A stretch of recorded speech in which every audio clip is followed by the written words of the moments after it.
Kemarin tanggal 8 September 2024 sudah terjadi perdebatan masalah nasab Alawiyah yang kita saksikan bersama yang dilaksanakan di Rabithah Alawiyah Jakarta.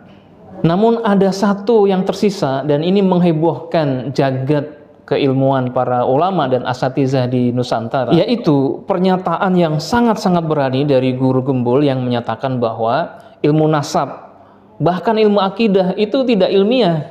Dia dengan pongahnya menyatakan bahwa sesuatu yang tidak dapat diindera maka tidak akan pernah diketahui.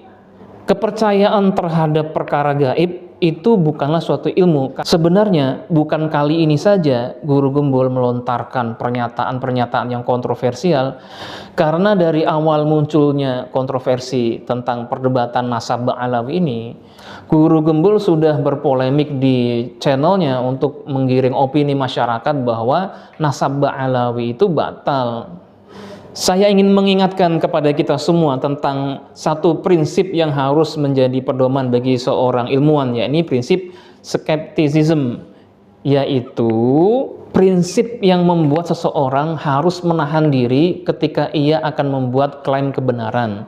Jadi menunda untuk menjudge A salah, B salah, sebelum kita bisa mengkonfirmnya secara valid dan secara ilmiah.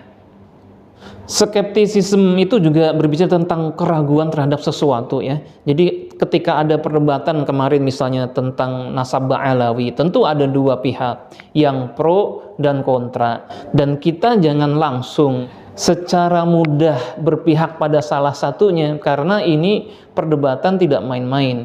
Karena nasab Alawi itu tentu dari generasi-generasi sudah diakui, tiba-tiba kita pro terhadap yang kontra, seolah-olah kita membenarkan orang yang baru saja meneliti dan kemudian kita mendekonstruksi bangunannya orang-orang, para ulama yang sudah mempercayainya itu puluhan tahun bahkan ratusan tahun. Tentu saya tidak bilang bahwa ini pasti benar, ya, dan ini salah, tidak. Kita dalam kondisi ada kontroversi, maka sesuai prinsip yang tadi, ya, skeptisisme itu kita tahan dulu.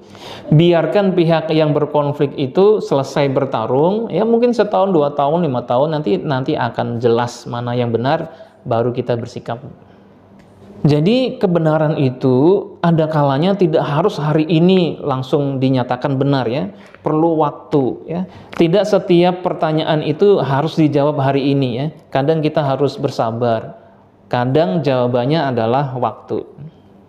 Thayyib, kembali lagi tadi ke isu awal, ya, bahwa ini Guru Gembul menyatakan bahwa sesuatu yang tidak dapat diindra maka tidak akan pernah diketahui karena itu tidak bisa diilmiahkan, termasuk tadi ilmu nasab, ilmu akidah, nanti ujungnya nanti karena bangunan Islam itu ya akidah, termasuk nanti ilmu hadis, ya.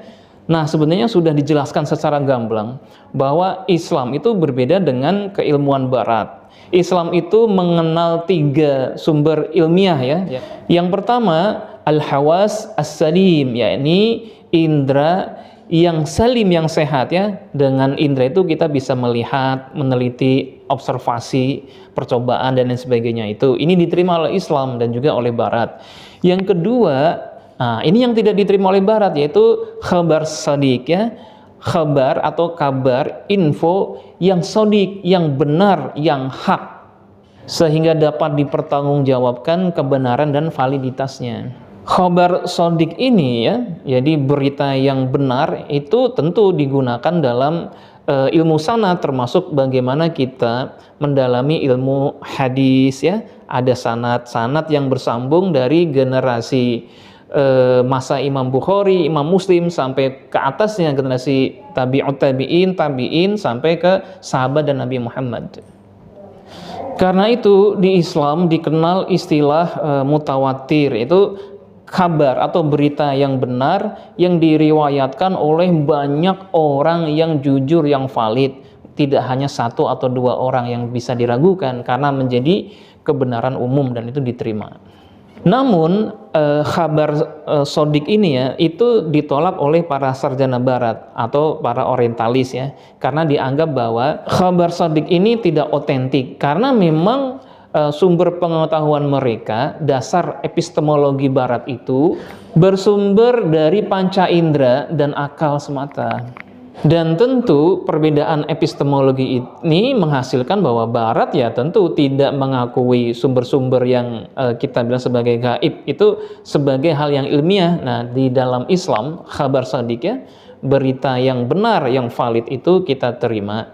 Tidak harus hal-hal yang bersifat indrawi atau akal semata. Dengan khabar shadiq inilah Al-Quran dan hadis itu menjadi sumber yang tetap otentik dan akan terus terjaga keasliannya ya, keotentikannya sampai akhir kiamat nanti. Jadi bukan tanpa alasan jika para orientalis itu meragukan Al-Quran dan hadis ya. Bagi mereka, bagi orientalis, sumber ilmu pengetahuan yang berasal dari khabar atau riwayat itu tidak bisa dipertanggungjawabkan. Kalau di Islam tentu kita belajar Al-Quran, belajar hadis, itu tentu dengan sanad ya.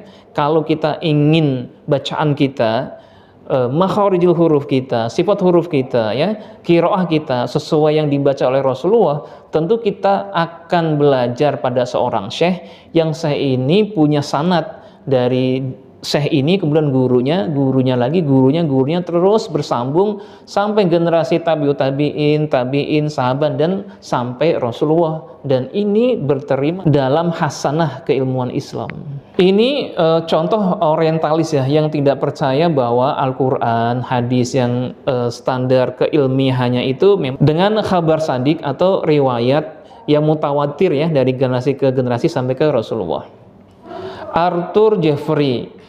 Nah, orientalis ini menganggap bahwa sejarah kodifikasi Islam itu fiktif belaka ya, dan dia tidak mengakui.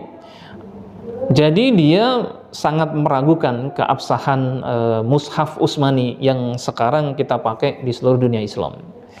Yang kedua, kalau kita lihat orientalis Inggris ini, William Murray, dia mengungkapkan bahwa dalam literatur hadis nama Nabi Muhammad SAW sengaja dikutip untuk menutupi kebohongan dan juga keganjilan-keganjilan yang ada di hadis menurut dia. Taib, ini kesimpulannya ya, bahwa kalau kita hanya percaya pada sumber yang pertama tadi, hanya al-hawas as-salim ya, indera saja, tapi menolak sumber yang kedua ini yaitu khabar shadiq ya, pandangan seperti ini otomatis akan merusak bangunan Islam itu sendiri, karena keilmuan Islam termasuk ya ilmu akidah, terutama ilmu hadis itu dibangun berdasarkan khabar shadiq ya, berdasarkan periwayatan dan sanad yang bersambung dengan Rasulullah SAW. Yang menariknya itu ya, Guru Gembul itu ketika ditanya Gus Wafi, kalau tidak percaya khabar shadiq ini, kemudian dia sholat pakai apa? Dia bilang, saya membaca Bukhari dan Muslim ya, kitab hadis Bukhari dan Muslim. Padahal kalau kita telaah lebih dalam, metodologi ilmu hadis yang dipakai oleh Imam Bukhari, Imam Muslim ya, dan Kutubus Sittah terutama itu yang memakai metodologi berdasarkan khabar shadiq ini, yaitu periwayatan, dicari sanadnya yang menyambung ya dari Imam Bukhari ya, kemudian ke orang yang lain dilihat ya, apakah orang ini yang merupakan perawi hadis itu, yang pertama ini kriteria hadis sahih, apakah orang ini siqah, yakni dapat dipercaya, jadi orang ini memang orangnya jujur ya, tidak pernah bohong ya, perkataannya itu dapat diambil sebagai sebuah kebenaran. Yang kedua, perawi hadis ini harus mempunyai kriteria dhobit ya. Dhobit itu haruslah dia cerdas, haruslah dia teliti ya. Selama hidupnya dia memang dia termasuk orang yang punya kecerdasan sehingga perkataannya itu layak untuk diambil. Karena itu adanya kriteria siqah dan dhobit ini juga ilmiah ya, berdasarkan khabar shadiq kita lihat perawinya, orangnya, bahwa dia haruslah jujur, terpercaya dan juga cerdas ya, teliti ya. Jadi menurut saya ini Guru Gembul ini terlalu terpengaruh oleh metodologi berpikir atau filsafat barat ya, yang gandrung terhadap rasionalisme ya, rasionalisme atau setidaknya positivisme ya. Sesuatu itu harus bisa diindra ya, dibuktikan secara indrawi bahwa ini ada, bahwa ini terbukti. Padahal secara keilmuan Islam tadi kita sudah terangkan, sebagaimana juga disinggung Gus Wafi ya. Jadi ada al-hawas as-salim ya, indera yang sehat. Yang kedua adalah khabar shadiq ya, termasuk periwayatan. Yang ketiga adalah akal. Dan memang rasionalisme ini ya lebih cenderung kepada faham Mu'tazilah ya. Dalam sejarah Islam ya, Mu'tazilah ini memaksa agar periwayatan termasuk Al-Quran, hadis, tafsirnya itu harus tunduk terhadap akal manusia. Sekiranya dipikir tidak rasional ya, dirasa tidak rasional, maka teks-teks Al-Quran, teks hadis, termasuk keilmuan dalam Islam itu bisa ditolak. Nah ini tentu pemikiran yang berbahaya buat umat Islam.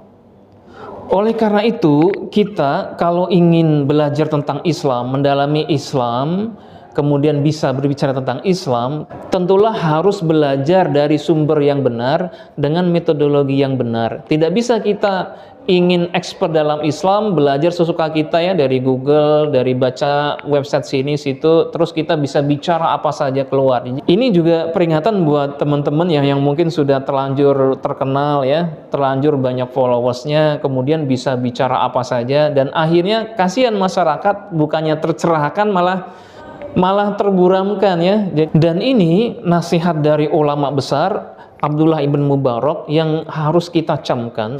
Innal isnada minad dini walaulal isnad laqala man syaa ma syaa. Sesungguhnya sanad itu bagian dari agama. Jikalau tidak ada sanad, maka seseorang itu bisa berkata apa saja sesuai yang dia kehendaki. Karena itu, ya tentu kita kalau ingin berkata apapun itu haruslah mendalami keilmuannya sebelum kita berkata, apalagi kita banyak pengikutnya ya, kita banyak jamaahnya, harus sebuah perkataan itu harus didasari dengan ilmu dan berguru pada orang yang tepat secara bersanad. Yang kedua, tadi di awal saya bilang tentang prinsip skeptisisme ya, yaitu sikap untuk bisa menahan diri untuk tidak mengklaim kebenaran secara serampangan ya, secara instan. Kita harus melihat sesuatu itu tidak cepat-cepat buru-buru menjudge-nya. Jadi kalau ditanya apakah saya pro Ba'alawi atau tidak, posisi saya skeptis ya. Saya akan melihat semua perdebatan, semua pendapat, dan biarkanlah waktu nanti yang menjawabnya di ujung. Nanti akan ketahuan mana yang benar, mana yang salah, insya Allah.